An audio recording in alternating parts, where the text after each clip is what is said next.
morning. This is Political Insight. You're welcome to the show. My name is Benahi Onofe, and with me in the studio is Barrister Asenoguan Osamuede Isobomuwa, the past chairman of the NBA Benin City. Good morning, sir.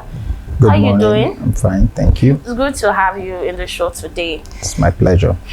Basically, we'll be talking about everything relating to the ASUU strike, the NAS protests, students sitting at home, and the federal government versus ASUU's rift, federal government suing ASUU. But before we delve into that, currently NANs and students, they've been protesting. I want to ask you, this is the best way forward, because there have always been protests. There's always persons coming out to say things that they do not like as per their schools or certain bodies. But is this the best way forward? Well, maybe not the best way forward, but what options do the students have? They are not part of the negotiation. They've never been. They are on the receiving end of the strike. Government and ASUU are, for me, involved in a battle that does not make sense to anybody. There is no reason why Nigerian students should be at home for about 7 months now. Yes. Because of strike by ASUU. For me, whatever the issues are, it is failure on the part of government not to be able to negotiate their way and ensure that students are back to school. A government that is unable to go to the negotiation table and get ASUU to get back to the class in the interest of the Nigerian students is a failed government as far as I'm concerned. And I believe that one of the major reasons why we see what we are seeing is that some of those who are in these positions, political leaders, have their children not in Nigerian universities. Outside. Those who are unable, well, not even unable, many of them have their children schooling outside this country, even in countries like Ghana, and in the Europe and in the United States, even in Russia. We have them, and every day we see them on social media platforms celebrating graduation of their students and relations. Just recently, it's appalling. So Aisha they have no reason. They do not have a stake. It doesn't really bother them whether Nigerian universities are ongoing or not, because all of their children are outside of the country. So it's a problem. And I have always canvassed, and I will continue to canvass, that there should be an amendment to our constitution. If you are an elected officer of this country, if you are in public service in this country, your children have no business schooling abroad.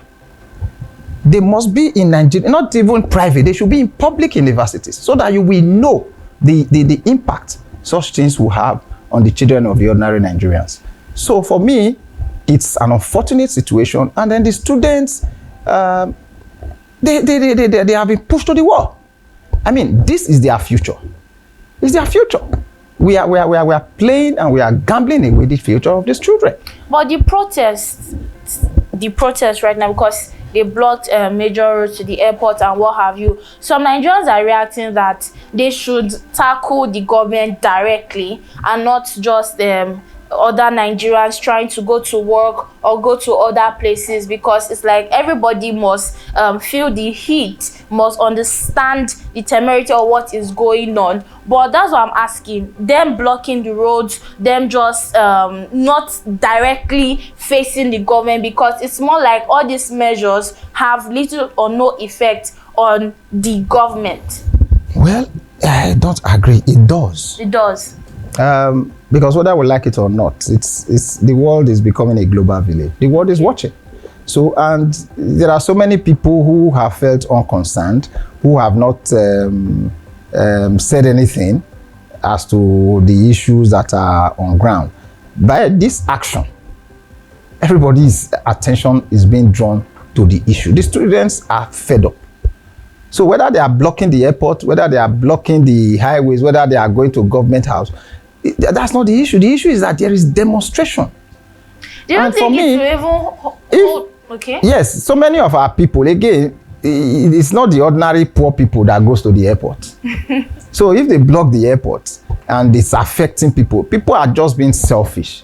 There is a big problem, and everybody must make a sacrifice and call on this government. Let all of us come together and demand that this rift, this problem, whether on the side of ASUU or on the side of government, be resolved and our children go back to school. So that's the issue. Because, of course, we all know that an idle mind is the devil's workshop. So you don't tell somebody how to demonstrate. Not tell somebody how to demonstrate. You don't. Yes, there are laws. The enjoyment of your rights ends where that of another begins. Yes, but these are critical times. You know, there is this popular opinion that this present government are just trying to have this safe landing to the next general election, which is basically less than 200 days from now, and that's why they've not made a solid decision about the payment or the demands of this ASUU. Do you think that is what is currently happening right now? It's if that's the strategy, then it's a very sad one. Government is a continuum, and any issue that arises now, you don't say because you are on your way out, you will not address it. Are we saying that students are going to remain at home till May next year? Is that what they are thinking or what they are trying to 7 do? months. So it doesn't make sense. And I recall about 2, 3, 4 weeks ago when I heard that the president had mandated the Minister for Education and for Labor to go ahead and solve the ASUU dilemma. Nothing has happened. For me, it is a failure, gross failure. It's ineptitude. I mean, what is in negotiation? If a government cannot negotiate with an organized labor or an aspect of labor, I don't know what the problem is. You see, you said something, the President Muhammadu Buhari giving directives to the... And he gave a timeline, I recollect. With that timeline, you know, President Buhari have these executive powers whereby certain decisions in terms of this negotiation, when he gives the word in terms of whatever ASUU is demanding, it should have been put to place. So it's almost like there's this back and forth. President Buhari is saying something, minister is saying another thing, Minister of Labor is saying something else, and everybody is just going back and forth. Is there no concrete I'm trying to look for the right word in the constitution that negates this act from the federal government? well, federal government is one, and the buck stops on the table of the president. The minister, and any minister for that matter, is an appointee of the president. Yeah. So where a president gives directive and a minister fails to carry it out, the president can take steps, one of which is to fire such a minister. And where, for me, I feel the Minister for Education, Minister for Labor, they have failed. And if the president is serious, steps should be taken. It should be seen that failure to carry out his directive is sanctioned. So when you fail to sanction it, that's why I said government in itself on this issue. I will continue to blame government. I do not care about what the demands of ASUU are. If the demands of ASUU are unreasonable, then it is the responsibility of government to make them see the unreasonableness of their demand. If the demands of ASUU are reasonable, then it is the responsibility of government to make sure that they meet those demands. And if they are having challenges in meeting the demands, it is the responsibility of government to make them see the challenges and see the advantage of going back to school in the interest of the students. So it's not about everybody trying to hold on to their position to see who is stronger or who will succeed, and then the children are suffering. Children in every situation remains their interest is paramount. That's what the law says. Where the issue or the interest of children is involved, it should be made paramount by parties. So the federal government has failed completely. ASUU have their own share of the blame, but majority of the problem, the bulk of the failure, is with the federal government. You said something, you said ASUU have their own share in the blame, but right now we'll have to go on a short break. So when we come back, I think you properly explain where the blame comes from. So don't go anywhere, stay with us.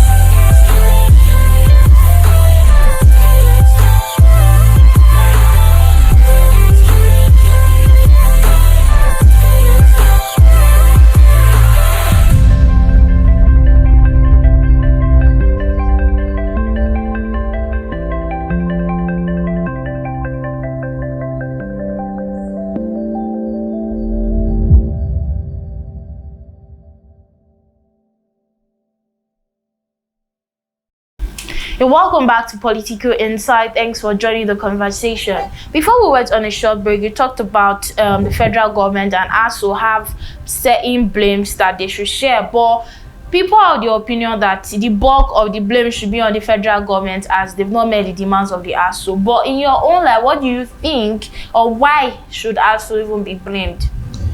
Well, for me, I think I said ASUU should share from the blame, because this has been a recurring.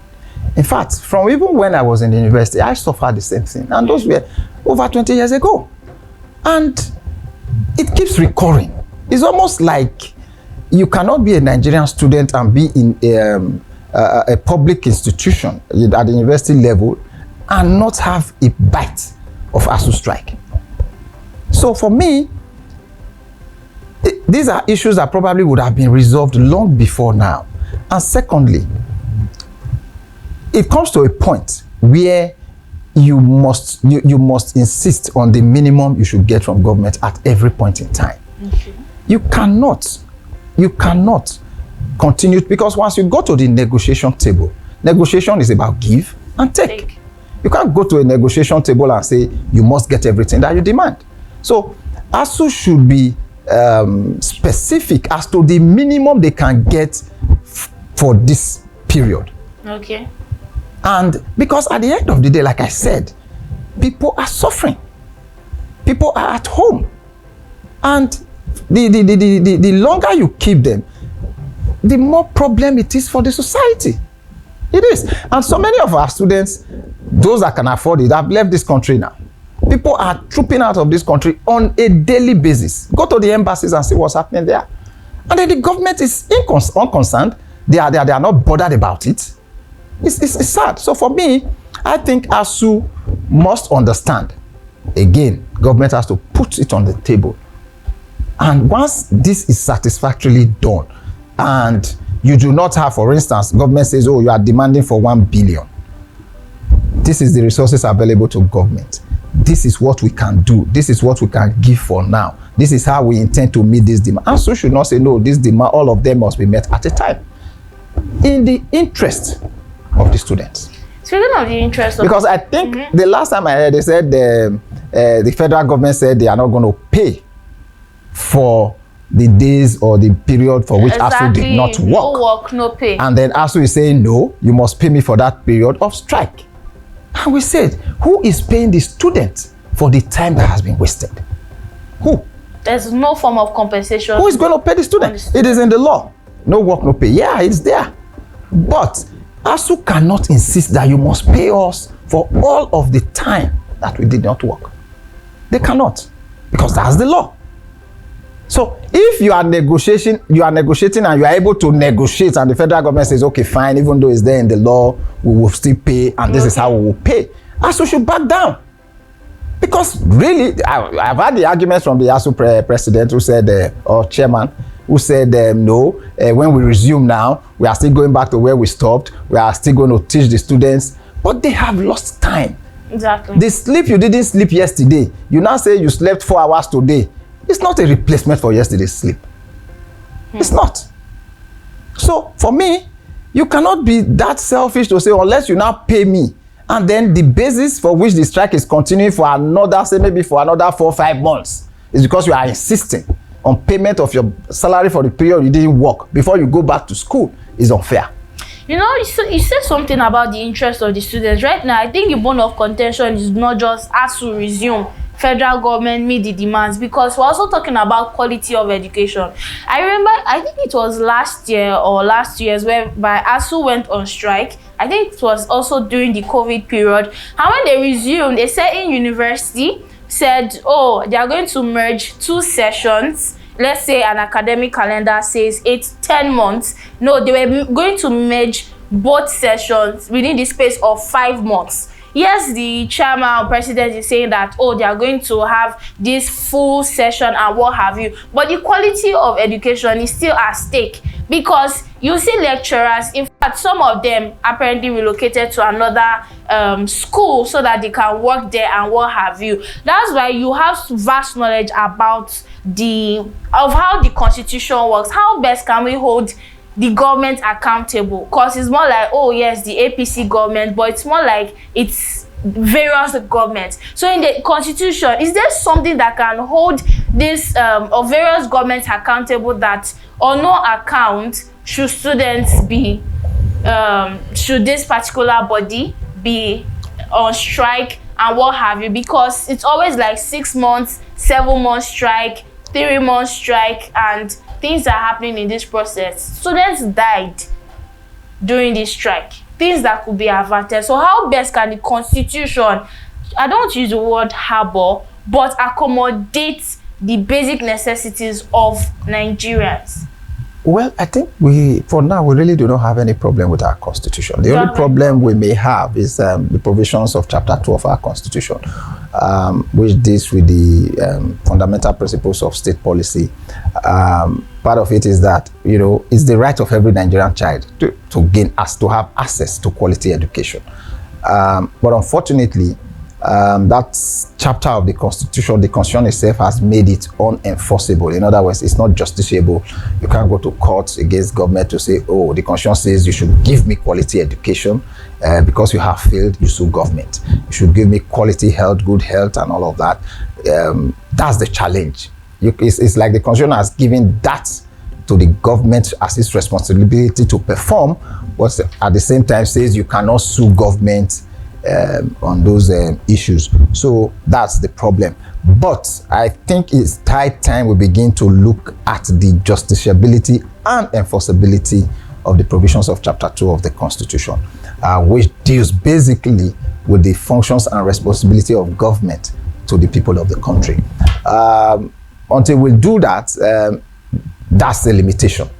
Okay. You cannot say now you want to go to court, but yes, we should begin to look at it. Like you have just stated, coming back to school and say, oh, we've wasted 7 months, therefore we want to scrabble the calendar, the curriculum. What you should have done for 12 months, we want to do it in 2 months. Again, the students bear the brunt. They bear the burden. So, and of course, it affects the quality, that is being passed to the students. And for me, it's not right. We keep complaining of having half-baked students, graduates. We keep complaining of having people who pass through universities, and it seems that their courses or whatever they've been trained for did not pass through them. These are some of the reasons why we continue to experience that. Because when they go back to school, it's a place to study. It's not just a place to just go sit exams and pass. But ASUU is making it look as if that's what it should be. And there's not more up-to-date syllabus or something that you can even compete with other, should I say, bodies. Let me take a particular course, for example. I don't want to say linguistics, but there are certain courses that should be obsolete and should not be in the curriculum of students, because those things are not favorable in the labor market. And whereby you see other universities, let's say Western universities, and you see their curriculum and you see yours, it almost looks like they are digital and we are analog. You get? So it's almost like the ASUU are all about the money, but not about the quality of education they are giving students.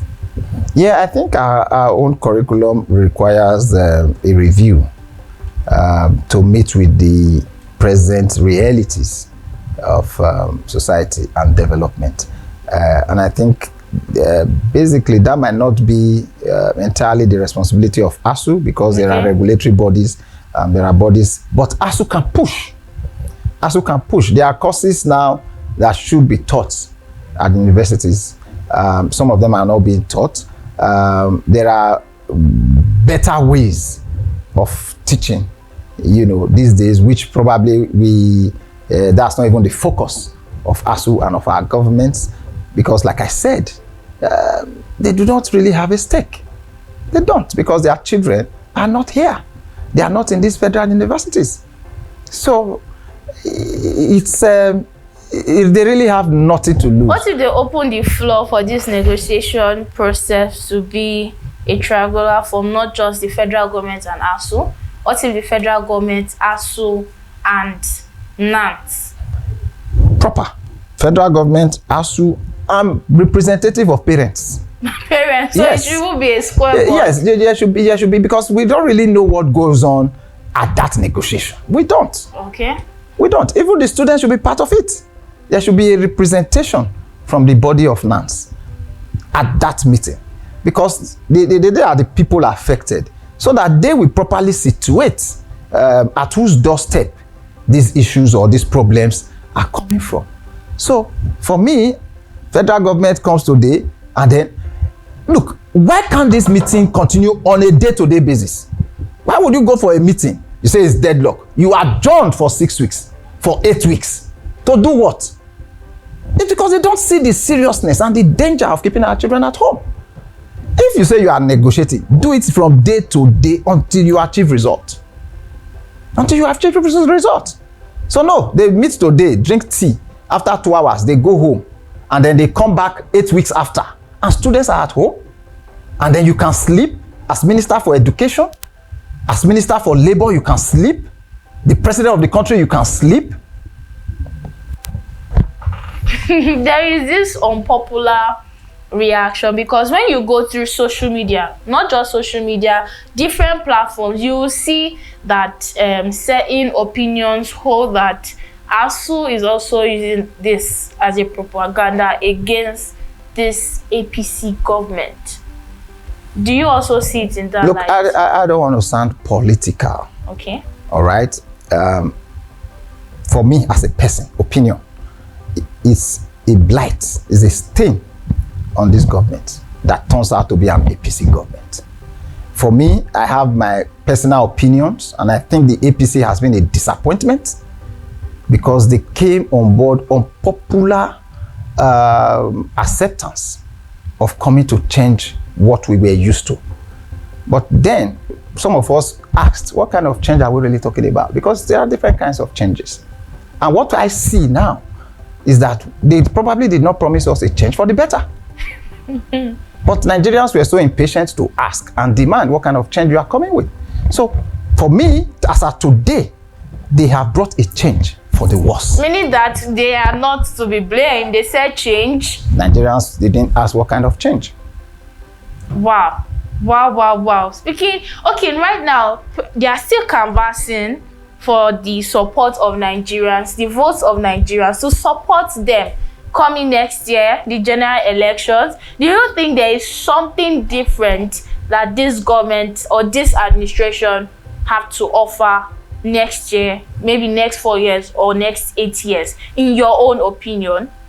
Well, during the last campaigns, I recall that I've seen some of the scripts where in the course of the campaign, the APC government said, strikes, people should not go on strike. During our time, 4 years will be 4 years.